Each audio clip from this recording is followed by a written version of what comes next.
On va ouvrir ce journal avec le briefing du gouvernement tenu hier au cours duquel le ministre de l'Intérieur a présenté les conclusions du travail de la mission gouvernementale dépêchée à Goma.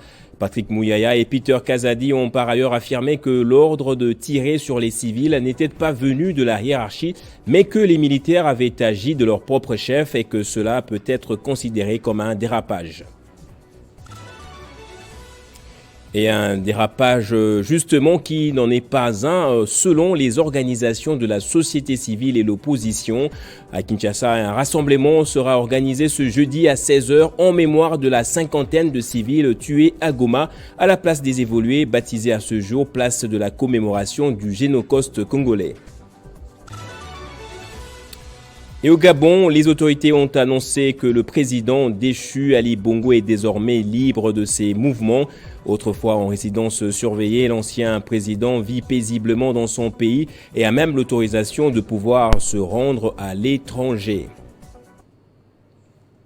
Bienvenue à vous tous et merci de votre fidélité à Télé 50. Le briefing avait trois objets principaux. D'abord, faire le point sur le procès en flagrance, mais aussi évoquer le rappel à Kinshasa du gouverneur militaire, mais enfin restituer les conclusions du travail de la commission interministérielle effectuée à Goma.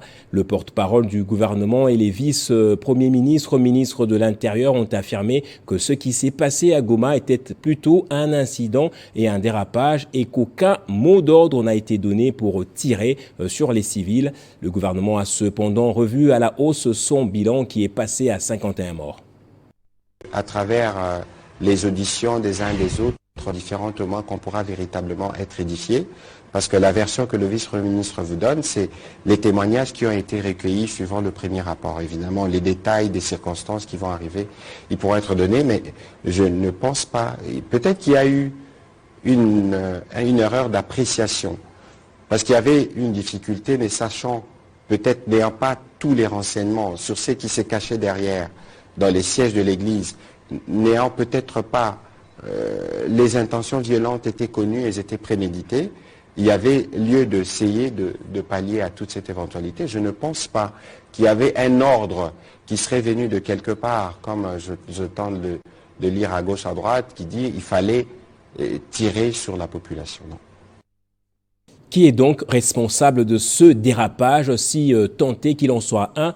Le vice-premier ministre, ministre de l'Intérieur, s'est défendu à ce sujet en disant par ailleurs qu'il ne va pas démissionner parce que ne se sentant pas responsable de l'incident. On l'écoute. Vous demandez ma démission parce que je serais en train de subir des événements? Non. Nous ne subissons pas des événements. Nous sommes devant un cas fortuit, un cas qui est arrivé, qui n'a pas été préparé, un dérapage... et qui arrive partout, hein, on voit qui arrive, voilà. Donc, je démissionnerai lorsque je me sentirai responsable d'un fait que j'aurais évité, que j'aurais dû éviter et que je n'ai pas fait. Les explications sont tellement claires qu'il est difficile aujourd'hui de sur les lieux où les faits se sont commis. Le chef d'état-major général en charge des opérations et du renseignement militaire Jacques Ichalungonza a donné les nouvelles orientations sécuritaires pour le maintien de la paix dans le Nord Kivu. Il a conféré hier avec tous les commandants des grandes unités à Goma. Le général-major Ichalungonza Nduru Jacques, chef d'état-major général des forces armées de la République démocratique du Congo, adjoint chargé des opérations et des renseignements, a été dépêché par le chef d'état-major général ici chez nous en province du Nord Kivu, au regard bien évidemment de la situation qui a prévalu ici. Et à ce titre, il a tenu à réunir le commandant de toutes les grandes unités qui mènent des opérations dans notre zone de responsabilité, et il a donné des nouvelles orientations par rapport bien évidemment à l'attitude que doivent avoir les éléments des forces armées de la République démocratique du Congo, bien que nous continuions à observer la trêve telle que voulue par les chefs d'État de la sous-région.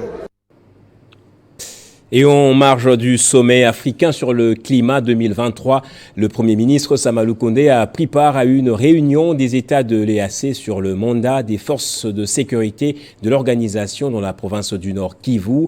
Parmi les résolutions importantes, il y a notamment la prolongation de 3 mois du mandat de ces forces. Suivez à cet effet le Premier ministre Jean-Michel Samalou Kondé qui revient sur le contour de cette réunion.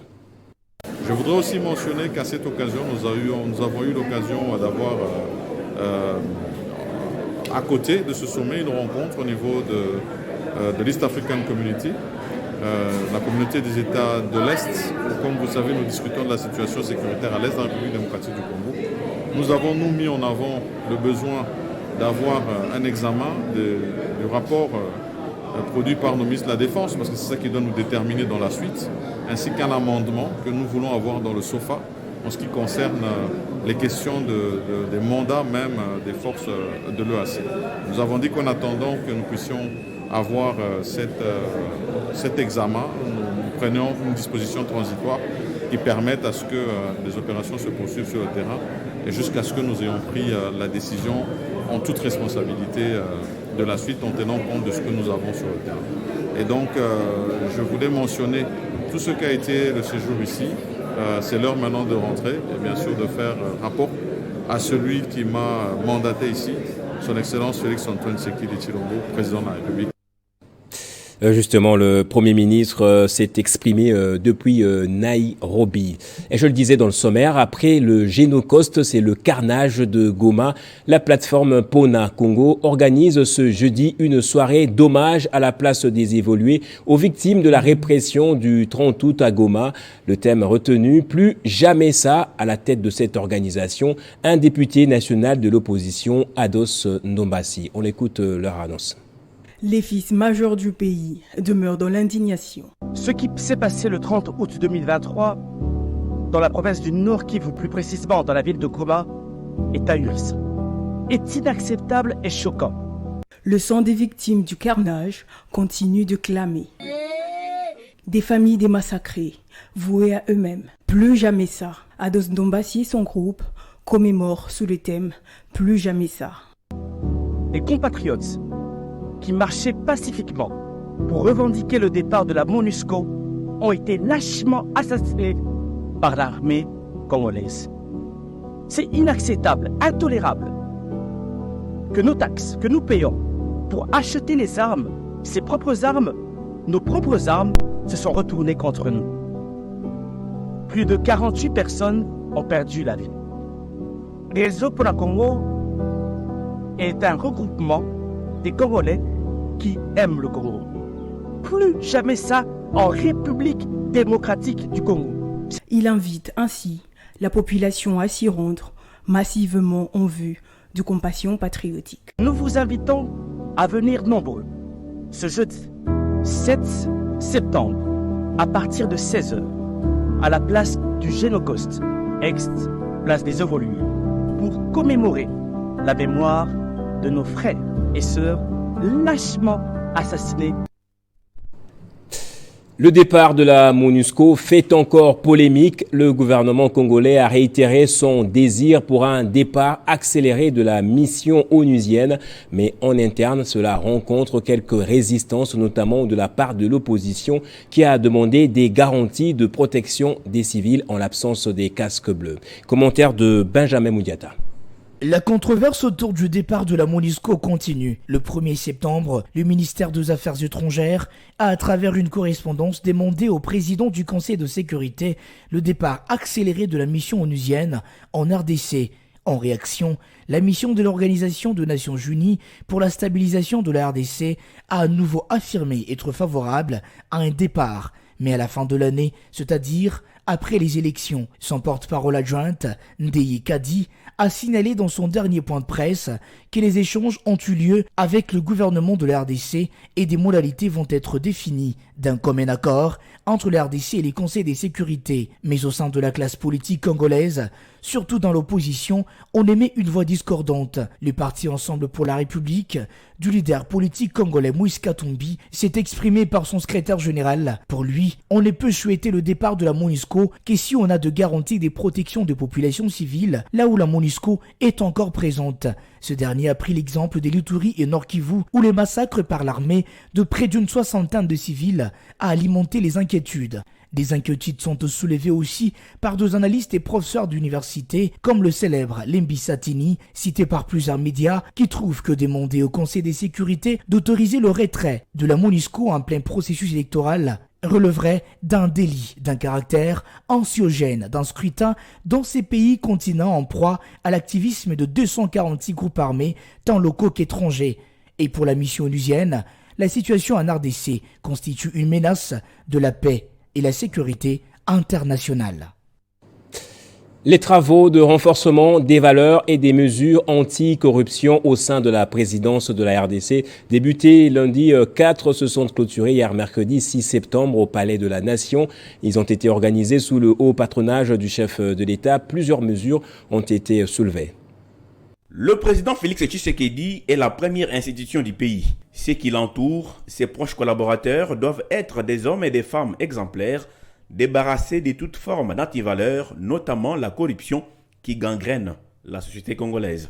Le personnel du cabinet du chef de l'État doit développer des valeurs, comportements et attitudes susceptibles d'accélérer la vision du chef de l'État. C'était même le but de ces 2 jours de formation organisés au Palais de la Nation. Et c'est son directeur de cabinet, Guilé Niembo lui-même, qui a clôturé ces séminaires. Et nous allons faire le suivi en la Suisse.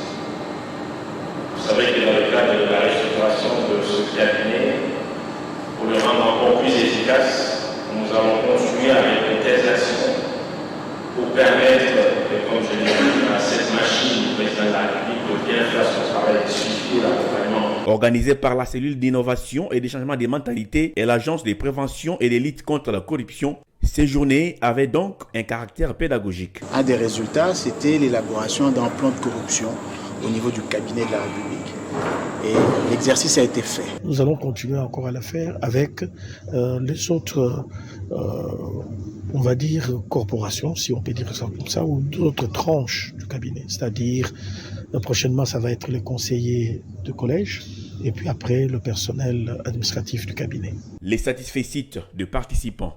Et il est question évidemment d'améliorer le comportement de chacun d'entre nous et que ça commence évidemment par la présidence de la République qui doit se montrer exemplaire. Après cette conscientisation, restera les suivis pour applicabilité.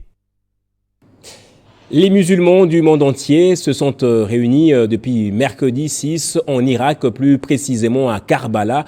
Objectif, visiter le lieu où l'imam Al-Hussein a été assassiné. Cette visite intervient chaque année après les 40 jours de la cérémonie d'Ashura. Comme à l'accoutumée, les musulmans du monde entier se réunissent après 40 jours du deuil d'Ashura. Certains sont en Irak, plus précisément à Karbala, où a été martyrisé l'imam Al-Hussein. Question pour eux de lui rendre hommage. Mais à Kinshasa, la cérémonie s'est déroulée en présence du représentant légal adjoint de l'AIAC, du recteur de l'UNICO, des diplomates et d'un grand public des croyants, au cours duquel Cheikh Ibrahim Muntu a exhorté les fidèles sur l'origine du concept 40 jours.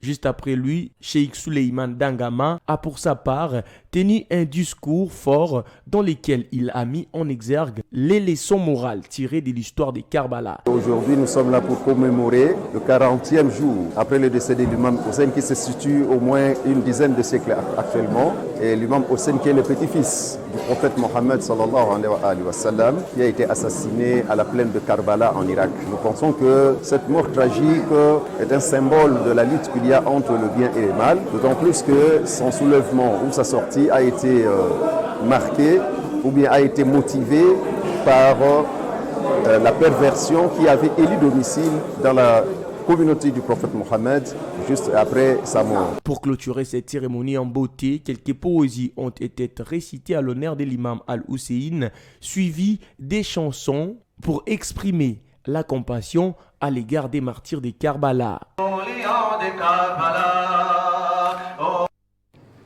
Et pour terminer, évincé du pouvoir, mis en résidence surveillée, Ali Bongo Ondimba, ancien président gabonais, est désormais libre de tout mouvement, y compris celui de se rendre à l'étranger en cas de besoin, a annoncé le général Brice Oligui Nguema, le nouvel homme fort du Gabon, hier mercredi dans un communiqué. Cela en prenant en compte l'état de santé de son prédécesseur qui se complique davantage.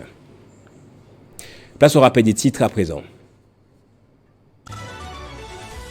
On a commencé ce journal par le briefing du gouvernement tenu hier et au cours duquel le ministre de l'Intérieur a présenté les conclusions du travail de la mission gouvernementale dépêchée à Goma. Patrick Mouyaya et Peter Kazadi ont par ailleurs affirmé que l'ordre de tirer sur les civils n'était pas venu de la hiérarchie.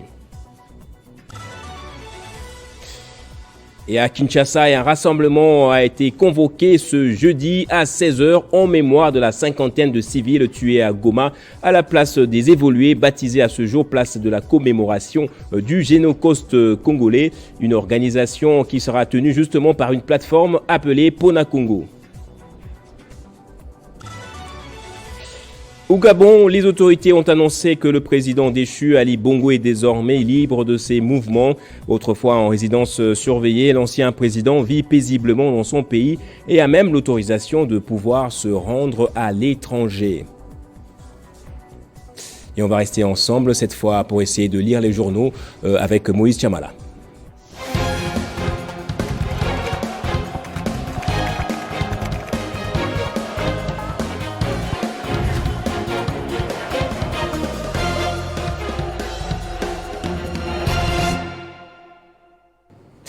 Bienvenue dans la revue de presse et c'est avec Moïse Chamala, comme je l'ai dit, que nous allons lire les journaux. Moïse, bienvenue à vous. Bonjour. Merci Gaëtan Kouba-Bouranzier. Bonjour et bonjour à tous ceux qui nous suivent dès partout en RDC. D'abord, la conférence de presse du gouvernement sur la répression sanglante des manifestations de Goma tenues à Kinshasa hier mercredi. Cette conférence fait la une des journaux parus ce jeudi dans la capitale. Tout à fait Gaëtan Kouba-Bouranzier. Ces sujets semblent être une pilule amère, difficile à avaler, que ce soit au chef de la population, mais également du côté du gouvernement. Regardons cette une du quotidien L'Avenir qui titre « Mouyaya et Kazadi sont formels. Il n'y a pas eu d'ordre donné pour tirer sur les Ouazalendo Gaëtan qui a tué sur plus de 51 personnes décédées et d'autres qui sont encore en soins intensifs. Quelles sont les grandes décisions arrêtées par les gouvernements suite au drame des Goma? Ces questions et tant d'autres sont revenues au face-à-face entre les ministres de la Communication et Médias, Patrick Mouyaya et Peter Kazadi, ministre de l'Intérieur, qui conduisait la délégation gouvernementale dépêchée par le chef de l'État à Goma, chef-lieu de la province du Nord Kivu. Mouyaya a été plus que clair pour affirmer qu'à cette étape, on ne peut pas répondre à la question de savoir qui a tiré sur les Ouazalendo au risque d'éviter la substance de ces procès qui se déroulent en procédure des flagrances. Il a affirmé qu'il n'y a pas eu d'ordre donné venu de quelque part pour tirer sur la population. Eh bien, Peter Kazadi, de son côté, dit qu'en tant que gouvernement, on ne peut pas envoyer une force pour mater une population. Gaëtan, ces sujets revient également à la une du quotidien Forum des As qui titre « Incident meurtrier du 30 août à Goma. Les coupables seront sanctionnés, soutient le gouvernement ». Eh bien, Peter Kazadi a expliqué que d'après les chronogrammes établis par la délégation ministérielle, elle a reçu tous les responsables sécuritaires de la ville de Goma. Il s'agit entre autres du gouverneur militaire et son vice, du commandant de la police, de l'ANR, de la DGM, la société civile, les caucus communautaires et le mouvement citoyen et toutes les couches sociales ont été également consultés, assure Peter Kazadi, le chef de cette délégation. Au terme des consultations, les conclusions ont conduit à la mise en accusation du commandant de l'unité de la garde républicaine et du commandant des régiments qui ont été déférés devant les tribunaux militaires de Goma. Et on va parler en second lieu du prononcé dans l'affaire Kabound qui ne va plus tarder. Effectivement, Gaëtan Koubabouranzi, c'était un report de plus du côté de la Cour des cassations sur cette affaire de Jean-Marc Kabound. Regardons la une du quotidien Les Moniteurs qui titre RDC Justice, Jean-Marc Kabound à Kabound connaîtra son sort dans 7 jours. Eh bien, Gaëtan, la Cour des cassations a repoussé la date du prononcé qui a été attendue hier, mercredi 6 septembre. Au total, 12 chefs d'accusation sont présents contre l'ancien vice-président de l'Assemblée nationale, Jean-Marc Kabound à Kabound, notamment l'outrage envers les parlements, les gouvernements de la République, l'offense envers le chef de l'État, Félix Tshisekedi, ainsi que la propagation des fausses rumeurs. Mais Gaëtan, dans les camps de Jean-Marc Kabound, plutôt de son parti Alliance pour les changements, l'on ne jure que sur son acquittement. Et pour terminer, au Gabon, Ali Bongo est désormais libre de ses mouvements. Effectivement, Gaëtan Koubabouranzi, les Gabons, encore les Gabons, refait plutôt surface à la une du média français RFI qui titre Gabon, Ali Bongo est libre de ses mouvements et peut quitter les pays, a annoncé le général Olugui. Le président surveillé, plutôt la résidence surveillée d'Ali Bongo Ondimba, président du Gabon, renversé depuis le 30 août par un coup d'État et donc terminé. C'est ce qu'a annoncé le 6 septembre les porte-parole du Comité pour la transition et la restauration des institutions, organe qui a pris les pouvoirs dans les pays. Gaëtan, une semaine après les putsch, l'ancien chef de l'État est libre de ses mouvements et peut se rendre en Europe pour ses contrôles médicaux. Merci Moïse pour cette revue de la presse. C'est moi qui vous remercie, Gaëtan Koubabouranzi. Et merci infiniment à vous aussi d'avoir suivi ce journal. Merci à mon chef d'édition, Héritier Tambois. Et merci également à la régie qui a été coordonnée ce jeudi par Carly Mabiala.